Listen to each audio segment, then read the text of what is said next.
We've seen crazy moves this offseason with KD and Kyrie to the Nets, D'Angelo Russell joining the Warriors, and LeBron finally getting AD to come to LA.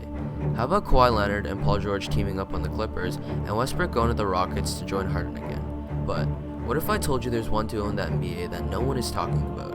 A duo that is capable of winning a championship in their future years, and a duo that's in the making to be at the top. What is up, guys? It is your boy Fo here, and welcome back to the Fo Show. As you guys saw from the title, I'm going to be sharing my opinions about the duo in the NBA that no one is talking about, that being Victor Oladipo and Malcolm Brogdon. If you guys didn't know, Brogdon was recently traded to the Pacers from the Bucks in exchange for a few picks. Malcolm Brogdon was the 2016-17 Rookie of the Year, and he also had some experience at the point guard position during his first 2 years. This most likely means Brogdon will play as a point guard on the Pacers while having Victor Oladipo at the shooting guard position. These guys are both developing players, as Brogdon is 26 and Oladipo is 27. It's safe to say both players are near their primes, and the Pacers are ready to get the most out of it. Brogdon had averaged 15.6 points per game this season, which was the fourth most on the Bucks roster. He had a 50% field goal percentage and even shot 42% from the three-point line. This is very impressive, as he was sharing the court alongside Giannis Antetokounmpo, Chris Middleton, Eric Bledsoe, Brook Lopez, and Nikola Mirotic. His efficiency field goal percentage was the second highest, behind Giannis at 57.5%, truly meaning he was a reliable scorer for the Bucks. He had averaged 3.2 assists per game this season, but Milwaukee had always used him as a shooting option. He was played more as a catch-and-shoot type player, and was always sagging behind the three-point line, ready to shoot instantly when catching the pass. The reason why Milwaukee had done this was to create the most amount of space for Giannis to drive into the paint and try to get the easy bucket. When Brogdon was first picked up, the Bucks' game style had coincidentally matched his, as he was a good shooter and he proved to the Bucks that he was capable to be effective for the team. Now, due to how the Bucks had played him, the world has absolutely no clue on how good his playmaking skills might be. In college, he had averaged 3.1 assists per game during 2015 to 2016 on the Virginia Cavaliers. We weren't able to see his playmaking skills in Virginia as well, because he was their primary shooter and scorer by leading the team in points. He had a 39.1 3-point percentage and a 45% field goal rate. It's kind of funny, as he had the exact same role in college as he had with the Bucks. He was playing with a strong power forward by the name of Anthony Gill, and surprisingly had very similar attributes as Giannis Antetokounmpo's. They were both very fast and strong, and Anthony also had a 58% 2-point field goal, clearly showing that he was effective in the paint. Like I said before, Brogdon was always behind the three-point line, ready to catch a pass even in college, showing he never had a chance to show off his playmaking skills. He had always played with a strong power forward that was able to drive to the rim and get the easy finish, which meant playmaking wasn't needed in those situations.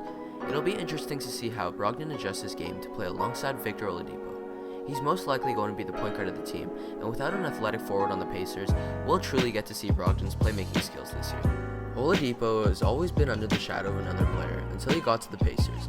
He started on the Magic, and from his rookie year was always under Nikola Vucevic. Vucevic was a young and improving player, and Orlando had truly loved him. Oladipo put up decent numbers as the second option, but was eventually traded to the OKC Thunder for Serge Ibaka. In Oklahoma, he was under Westbrook and Adams' shadows, as he was considered a third option who would actually put up pretty solid stats, with 15.9 points per game while playing 33.2 minutes. Oladipo is a very athletic guard and is an extremely clutch player. He was risen for the Pacers when they needed him during late game situations. He's also a strong defensive player, as he had averaged 1.7 steals per game this season, and the season before he had averaged a solid 2.4 steals per game.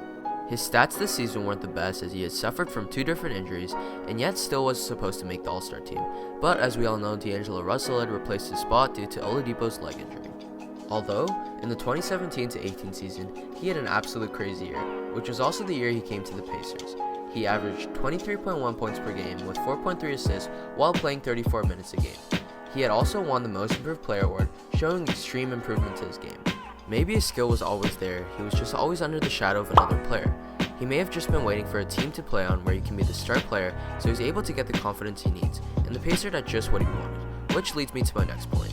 You guys might say, if the Pacers are Oladipo's team, Brogdon would just be under the shadow of him, and wouldn't have the confidence to step up for the team. Well, here's why I think those two will share the spotlight together. Oladipo's leg injury is enough to keep him out until December. Brogdon is going to be the main player on the Pacers, and he'll get some good minutes until Oladipo is back.